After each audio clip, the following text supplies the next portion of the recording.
Well, here's my big question of the day. Are you ready? This is a tough one. Sure. Do you still, like I do, I can always refer it back to you if it's too tough. Remember, we used to work together. That's right. 20 years I worked with and around Bill Pollard. I've never heard a talk that you've given that hasn't caused me to reflect deeply. And that was another one. So, 4 objectives, guided service master. Honor God, you talked about them. Help people, pursue excellence, grow profitably. Talk about the fact that there's these end goals, honor God and help people, that you kept in front of us all the time. There was a time in the early days of Service Master when we would come and report on numbers, and you said, no, if our objectives have to do with God and people, we have to come monthly and talk about how we're doing with God and people. Talk about that a little bit. Okay.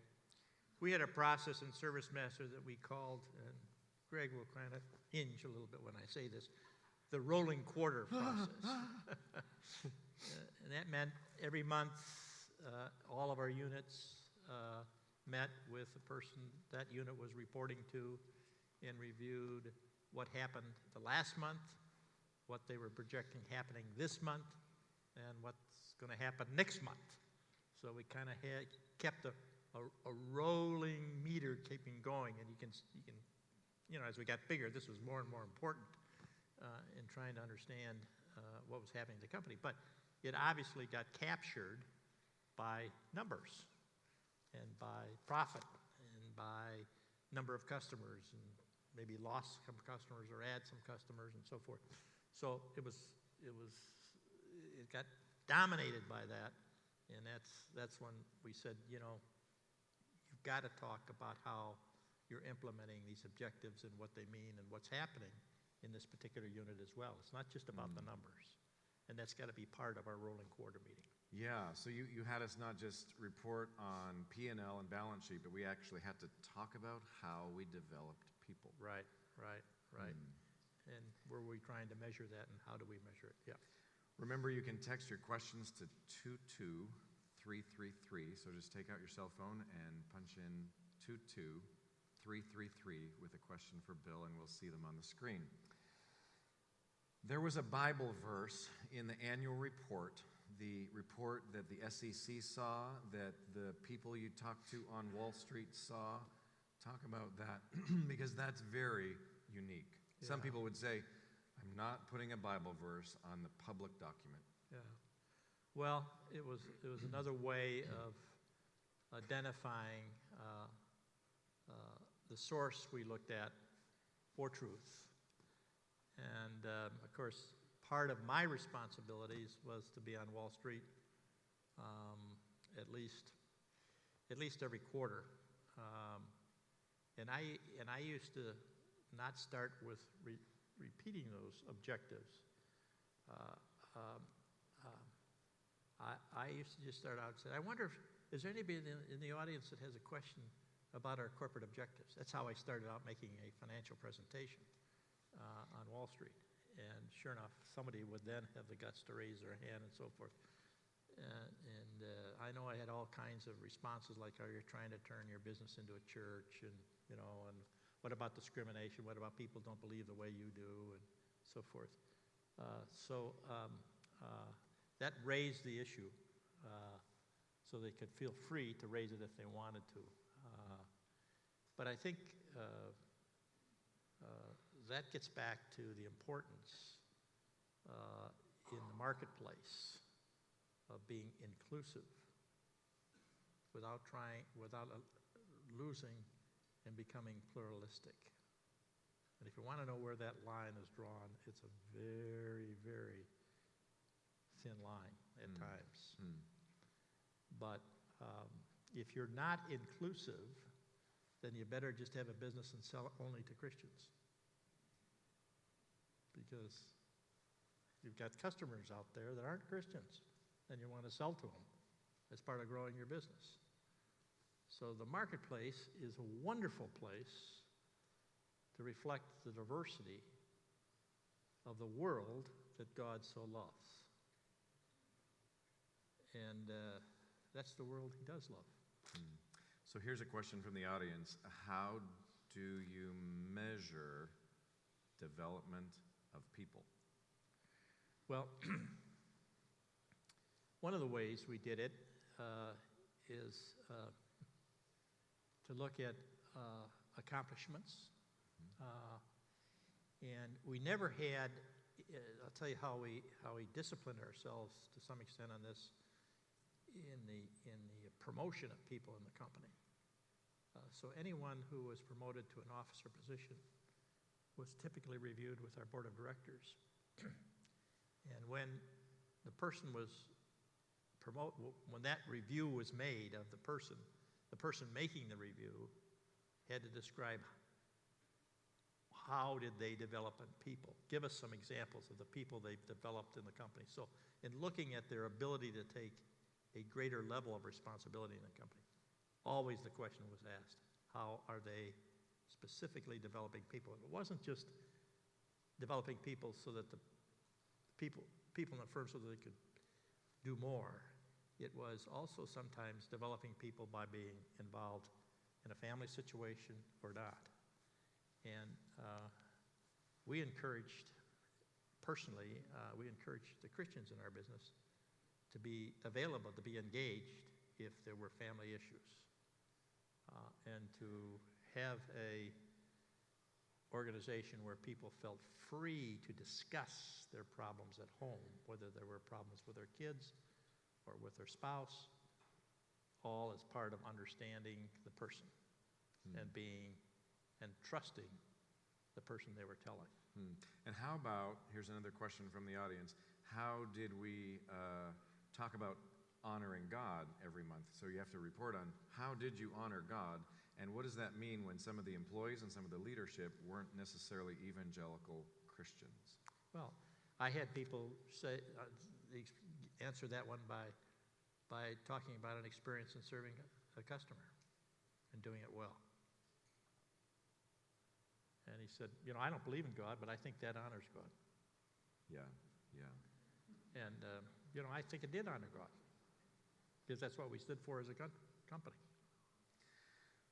So you wrote a book, The Soul of the Firm, and some people would say, how could a firm have a soul? People have souls. Corporations are legal entities. You're a lawyer. How does a firm have a soul? Well, as the book outlines, it is the people of the company. And it means the company itself does not have a soul. You all had a great talk this morning about succession. Succession is a issue in any organization. But one has to be careful that the organization, the corporation, isn't going to be in heaven. And part of the history of ServiceMaster is as I mentioned earlier about our objectives, is after I retired and 6 or 7 years afterwards, the company was sold, and then the buyer, which was a private equity firm, decided to eliminate the objectives. And I often get questions, well, does that bother you? Well, yeah, sure, humanly it bothers me.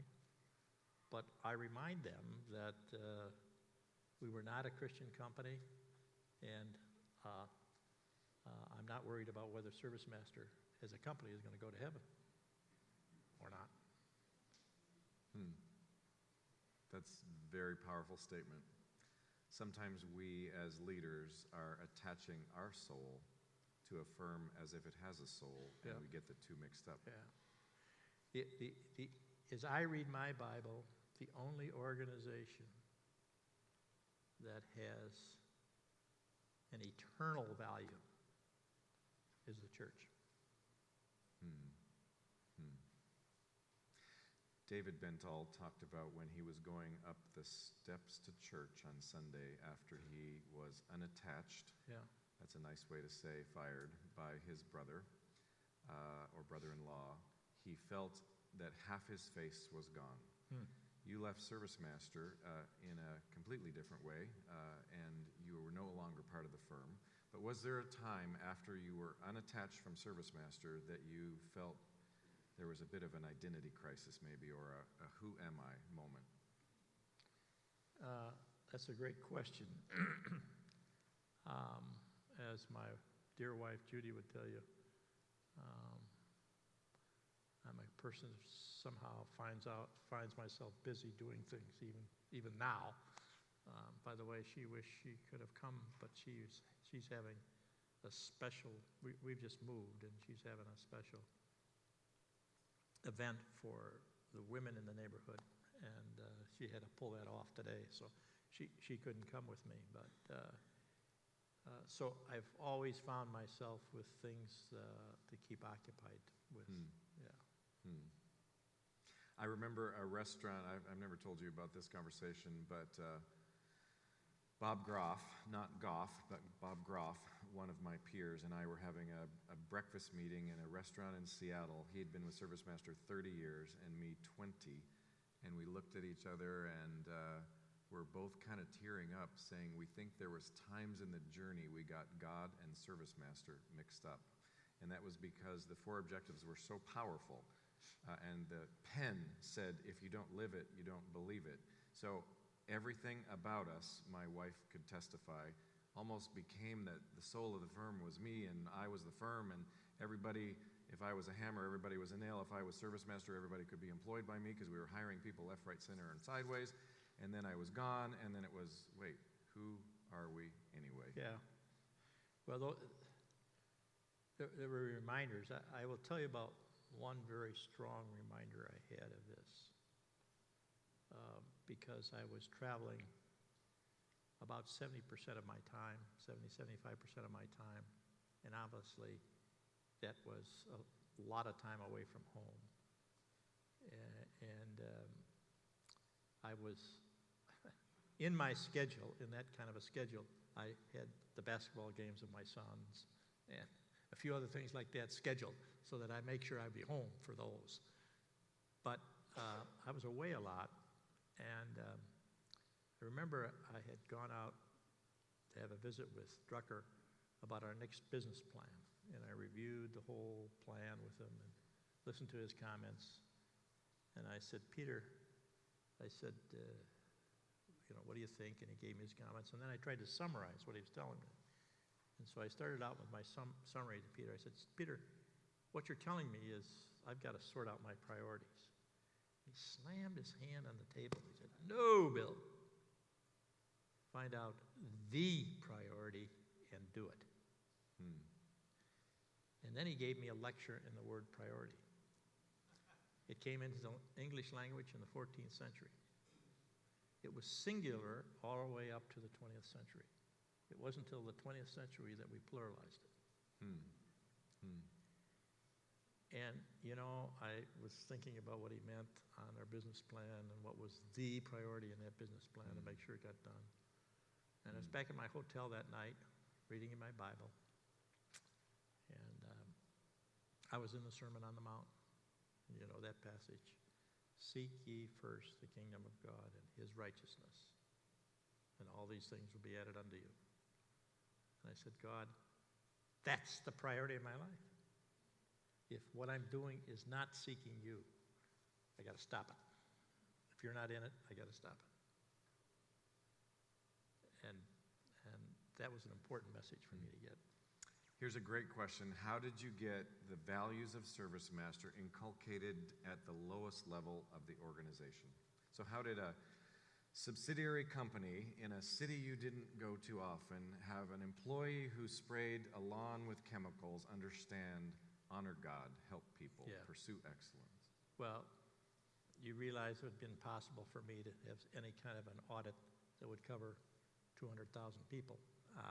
Couldn't.